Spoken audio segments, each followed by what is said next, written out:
બગસરા તાલુકા ડીસા બનાસકાંઠા હું જીબીના બેકાર અને બોગસ તંત્રને એક વાત સમજાવવા માગું છું કે અમે વારંવાર રજૂઆતો કરવા છતાં આ જો તૂટેલા વાયર પડ્યા છે, આ જીવંત વાયરો છે અને 4 દિવસ પહેલા મોદી સાહેબને, અમારા હેલ્પરને અને વાનેરા સાહેબને રજૂઆત કરી હતી કે અહીંયા ખૂબ ગાયોનો ઘસારો છે, ભેંસોનો ઘસારો છે, અહીંયા આંગણવાડી કેન્દ્ર છે સામે, એ અમારો સમાજનો કમિટી હોલ છે,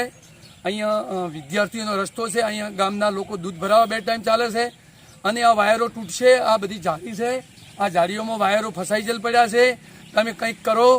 અને ન કે કંઈ પણ કોઈ બાળ ઢોર કે કોઈ માણસ મરી જશે